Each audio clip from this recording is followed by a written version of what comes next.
जय जिनेंद्र। जय जिनेंद्र।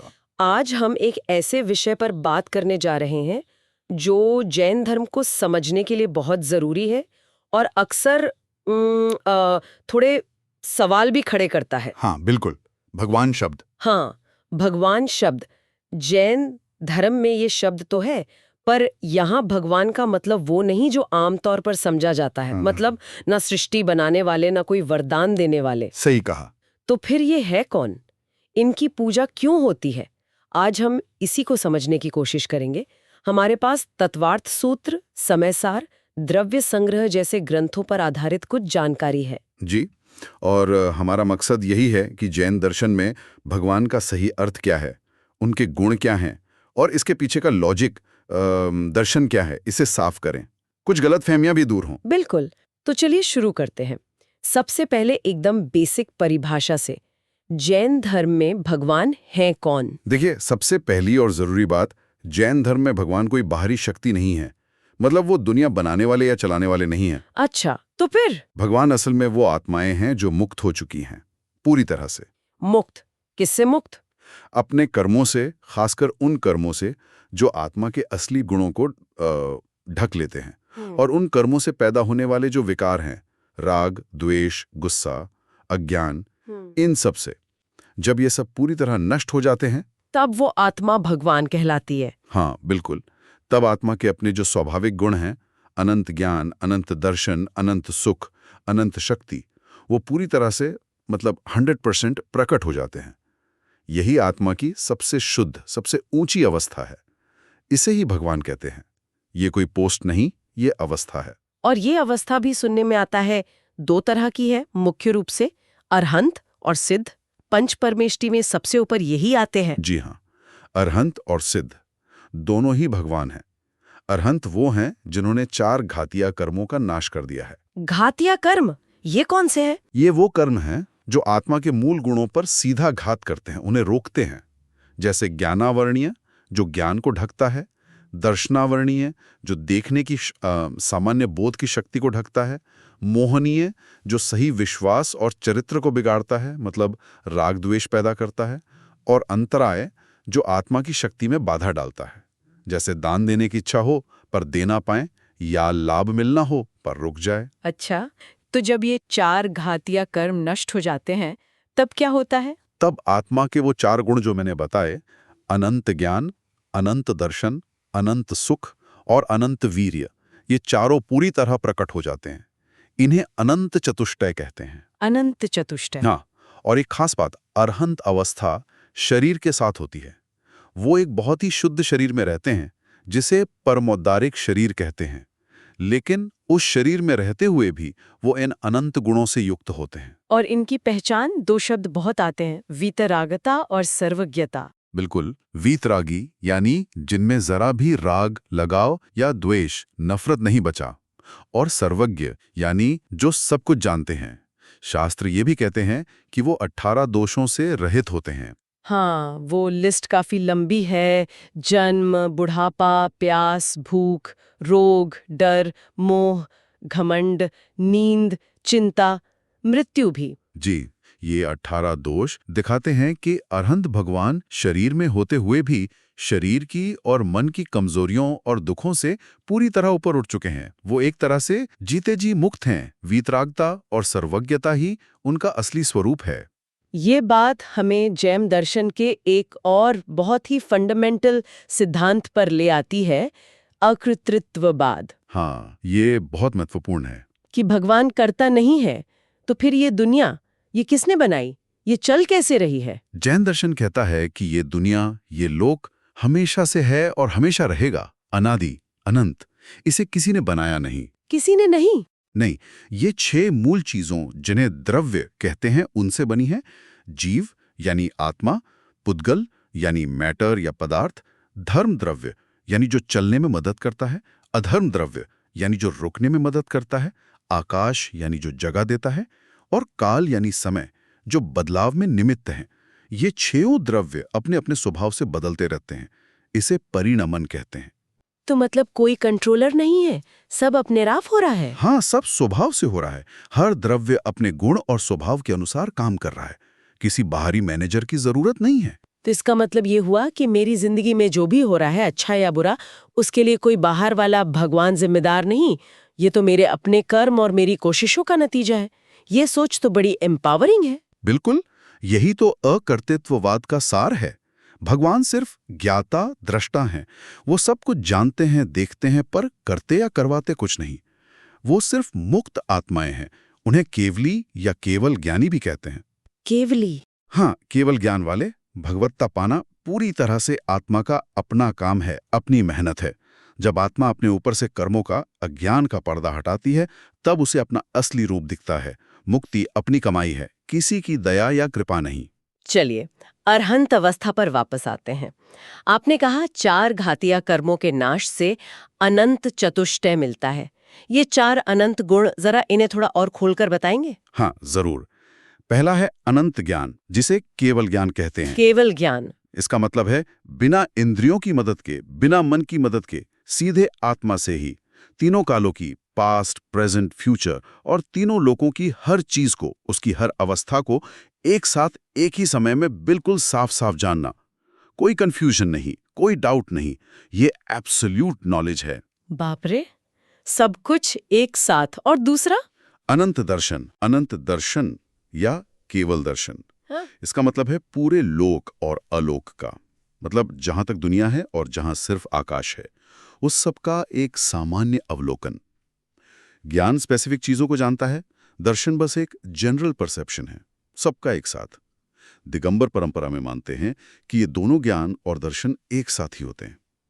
जैसे सूरज में रोशनी और गर्मी एक साथ होती है ना, हाँ। वैसे ही केवली में ज्ञान और दर्शन एक साथ होते हैं। उनमें कोई टाइम गैप या सीक्वेंस नहीं होता। अच्छा, और तीसरा अनंत सुख। दुनिया के सुख तो आते जाते रहते, ये कैसा सुख है? अनंत सुख को अव्याबाद सुख कहते हैं। अव्याबाद मतलब जिसमें कोई बाधा ना हो, कोई रुकावट ना हो।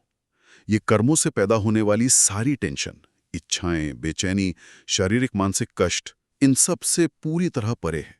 ये आत्मा का अपना नेचुरल, कभी ना खत्म होने वाला परम आनंद है। ये बाहरी चीजों पर डिपेंड नहीं करता। ये आत्मा का स्वभाव है। परम शांति कह सकते हैं इसे। और चौथा? अनंत वीर्य। अनंत वीर्य यानी इन्फिनिट पावर, अनंत आत्मशक्ति। कर्मों की वजह से आत्मा की ताकत दबी रहती है, कमजोर महसूस करती है। पर अरहंत अवस्था में ये शक्ति पूरी तरह खुल जाती है। उनमें असीम विल पावर, असीम आत्मबल होता है। यहीं पर वो सवाल फिर आता है जो मुझे थोड़ा कंफ्यूज करता है। आपने कहा अरहंत शरीर में होते हैं, पर वो 18 दोषों से मुक्त हैं, जिनमें भूख प्यास भी शामिल है। पर भूख प्यास तो शरीर की जरूरतें हैं, ये कैसे मुमकिन है? हाँ, ये सवाल बहुत लॉजिकल है और कई लोग पूछते हैं। देखिए, भूख प्यास जैसी फीलिंग्स वेदनीय कर्म के असर से होती हैं, और वेदनीय कर्म अघातिया कर्म है। अनंत ने 4 घातिया कर्म तो नष्ट कर दिए, पर 4 अघातिया कर्म, वेदनीय, आयुष्य, नाम, गोत्र, ये अभी बाकी हैं। तो टेक्निकली वेदनीय कर्म का उदय तो उनके होता है। तो फिर उन्हें महसूस क्यों नहीं होता? इसका जवाब है अनंत वीर्य। उनमें जो असीम आत्मशक्ति प्रकट हुई है, वो इतनी ज्यादा है, इतनी पावरफुल है कि वो वेदनीय कर्म के उदय से होने वाली शारीरिक बाधाओं या तकलीफों को पूरी तरह न्यूट्रलाइज कर देती है। मतलब वो असर कर ही नहीं पाती, उन्हें वो महसूस ही नहीं होती। वो शरीर में रहते हुए भी शरीर की नॉर्मल क्रियाओं से पूरी तरह अनअफेक्टेड रहते हैं। ये उनकी आत्मा की शक्ति की जीत है शरीर पर। ओह अच्छा, तो अनंत वीर्य सब संभाल लेता है। कमाल है। एक और शब्द सुना है, केवली। ये अरहंत ही है? हाँ, केवली असल में अरहंत का ही एक और नाम है। उनका पर्यायवाची है। केवल मतलब सिर्फ आत्मा, बिना किसी बाहरी मदद के। तो केवली मतलब वो जिसने केवल ज्ञान पा लिया है। ये उनकी सर्वज्ञता को हाईलाइट करता है। तो हर अरहंत केवली होता ही है। समझ गए। अब आते हैं तीर्थंकरों पर। ये भी अरहंत है, पर कुछ खास। सामान्य केवली से अलग कैसे? तीर्थंकर, हाँ, वो स्पेशल अरहंत होते हैं। केवल ज्ञान पाने के बाद वो धर्म का उपदेश देते हैं और तीर्थ की स्थापना करते हैं। तीर्थ मतलब? तीर्थ मतलब मोक्ष के रास्ते पर चलने वाला 4 तरह का संघ। मुनि यानी साधु, आर्यका यानी साध्वी, श्रावक यानी गृहस्थ पुरुष और श्राविका यानी गृहस्थ स्त्री।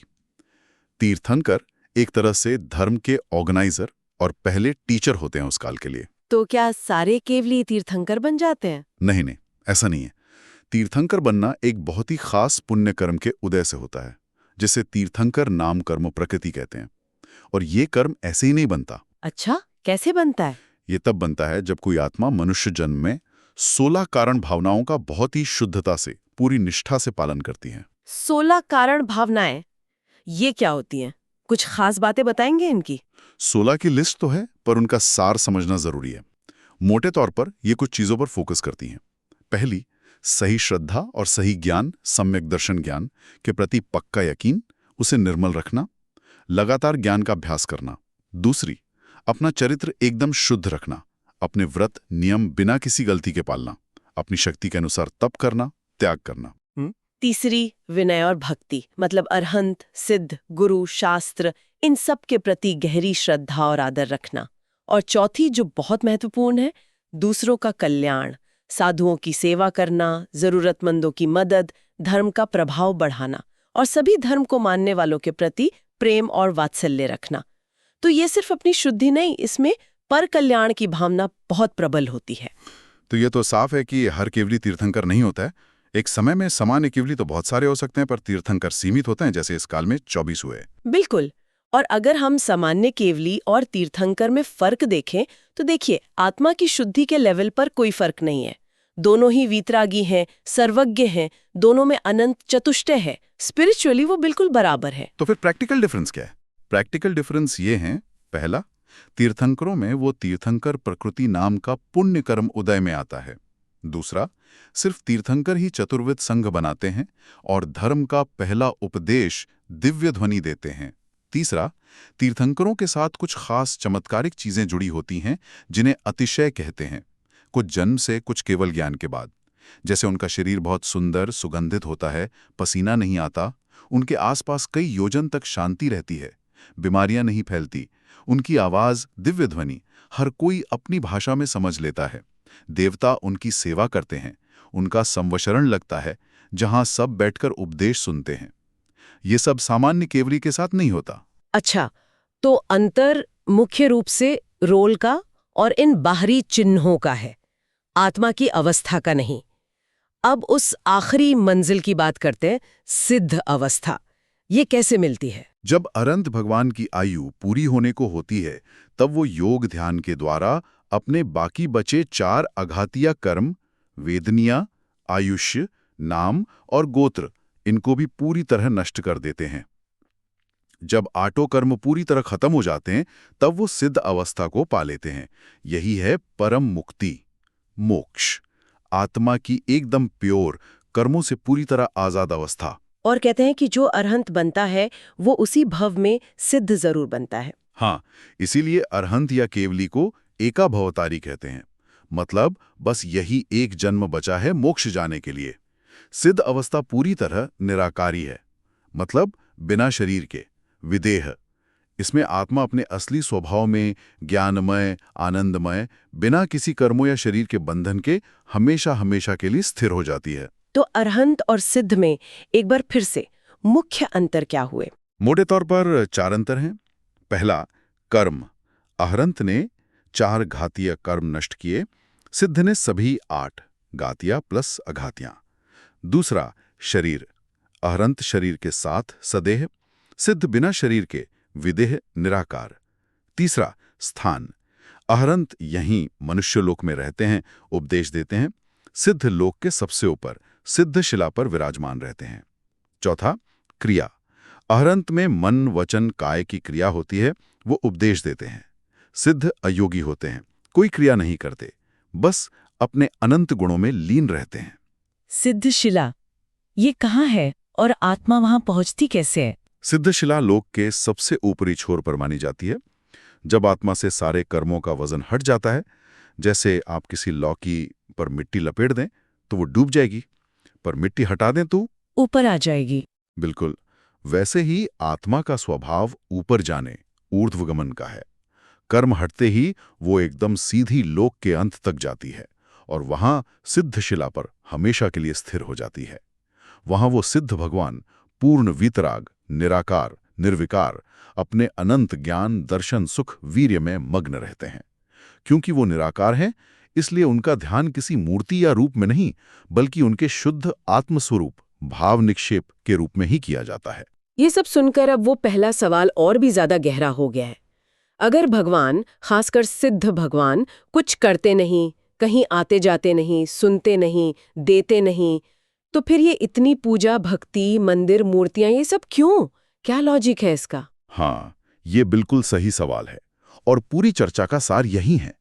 इसका जवाब है जैन दर्शन के प्रेरणा मॉडल में, न कि वरदान मॉडल में। प्रेरणा मॉडल? हाँ, जैन पूजा का मकसद भगवान से कुछ मांगना नहीं है। न पैसा, न सेहत, न मुसीबत से छुटकारा, ये सब नहीं। तो फिर क्या है? ये प्रेरणा मॉडल काम कैसे करता है? जब हम भगवान के गुणों को याद करते हैं, उनकी वीतरागता, मतलब राग द्वेष का न होना, उनकी सर्वज्ञता, उनका अनंत सुख, कर्मों पर उनकी जीत, जब हम इन गुणों का ध्यान करते हैं, उनकी तारीफ करते हैं, स्तुति, तो असल में हम अपने अंदर उन गुणों को लाने की प्रेरणा ले रहे होते हैं। ओह! भगवान की मूर्ति या उनके स्वरूप का ध्यान करना, वो हमारी अपनी आत्मा को शुद्ध करने के लिए, उनके जैसा बनने के लिए एक सहारा, एक फोकस पॉइंट बन जाता है। पूजा हम भगवान के लिए नहीं कर रहे, हम अपनी आत्मा के लिए कर रहे हैं। यानी पूजा का फायदा पूजक को ही है, भगवान को नहीं। बिल्कुल। पूजा करने से, भगवान के गुणों का सोचने से हमारे मन में अच्छे, शांत, निर्मल भाव आते हैं। इन्हें शुभ उपयोग कहते हैं। इन अच्छे भावों से पुण्य कर्म बनता है, जिससे भविष्य में अच्छी परिस्थितियां मिल सकती हैं। ये एक बात है, पर इससे भी ज्यादा जरूरी ये है कि इससे हमें दुनिया, शरीर, भोग विलास की चीजों से वैराग्य आता है, संवेग। ये शुद्ध भाव नए बुरे कर्मों को आने से रोकते हैं, संवर, और पुराने जमे हुए कर्मों को धीरे धीरे खत्म करने में मदद करते हैं, निर्जरा। आप 16 कारण भावना की पूजा में भी देखें, आखिरी लाइन क्या होती है? सिद्ध शिला पर आसन पाने अर्घ्य बनाकर लाए हैं। लक्ष्य तो मोक्ष ही है। इसे जैन दर्शन के उपादान निमित्त सिद्धांत से कैसे जोड़ सकते हैं? हाँ, ये सिद्धांत यहाँ एकदम फिट बैठता है। हर काम के 2 कारण होते हैं, उपादान यानी असली इंटरनल कारण, और निमित्त यानी बाहरी हेल्पर कारण। जैसे घड़ा बनने का उपादान कारण मिट्टी है, पर कुम्हार, उसका चाक, पानी, ये सब निमित्त हैं। ठीक है। वैसे ही मोक्ष पाने का उपादान कारण तो खुद आत्मा ही है। मुक्ति तो आत्मा को अपने पुरुषार्थ, सम्यक दर्शन, ज्ञान, चारित्र से ही मिलेगी। लेकिन भगवान और उनके गुण यहाँ निमित्त कारण हैं। वो आइडियल हैं, वो प्रेरणा है। उनको देखकर, उनके बारे में सोचकर आत्मा अपने लक्ष्य की तरफ तेजी से बढ़ती है। भगवान की पूजा करना उस निमित्त का आदर करना है, उससे प्रेरणा लेना है। तो भगवान पूजनीय हैं उनके आदर्श होने की वजह से, उनकी वीतरागता की वजह से? बिल्कुल। वो उस परम अवस्था के प्रतीक हैं जिसे हर आत्मा पा सकती है। पूजा का फल भगवान की मर्जी से नहीं, बल्कि हमारे अपने शुद्ध होते भावों और कोशिशों से मिलता है।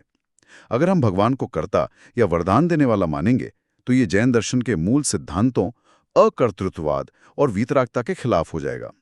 स्तुति का लक्ष्य भी यही है, उनके गुणों को जानकर उनके जैसा बनने की इच्छा जगाना। पंच परमेष्ठी में भगवान, अरहंत और सिद्ध के अलावा गुरु भी आते हैं।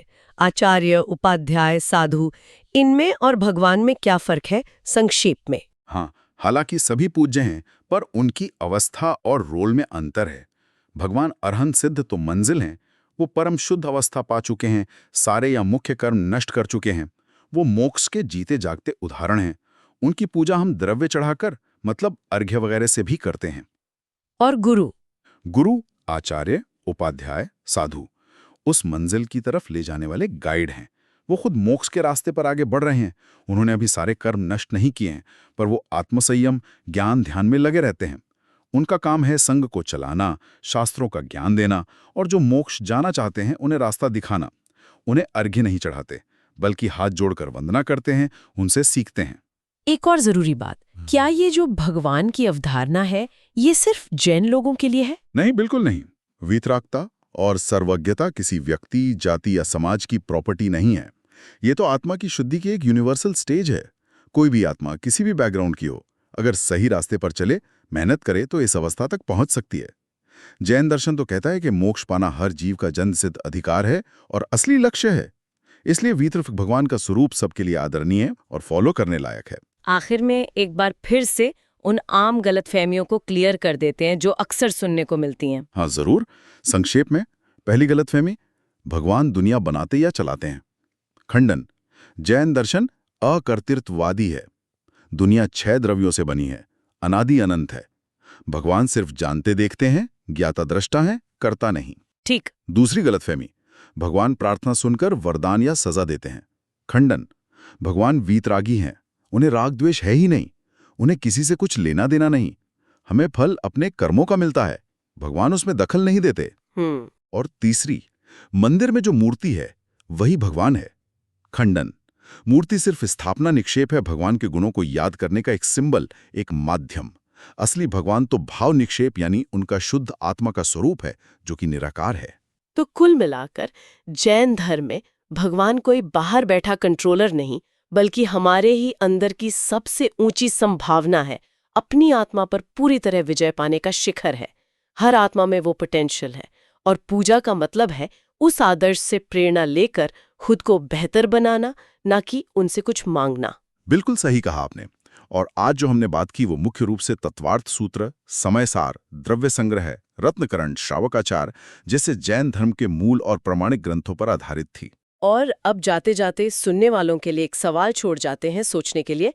अगर मुक्ति यानी परम सुख सिर्फ अपने ही पुरुषार्थ से और चीजों के असली स्वरूप को समझने से मिलती है, तो फिर एक ऐसे भगवान की अवधारणा पर सोचना जो करता नहीं सिर्फ ज्ञाता है, जो दखल नहीं देता सिर्फ प्रेरणा देता है, ये सोच जीवन की मुश्किलों को देखने का और अपने आध्यात्मिक सफर को तय करने का हमारा नजरिया कैसे बदल सकती है। इस पर जरूर विचार कीजिएगा। जय जिनेंद्र। जय जिनेंद्र।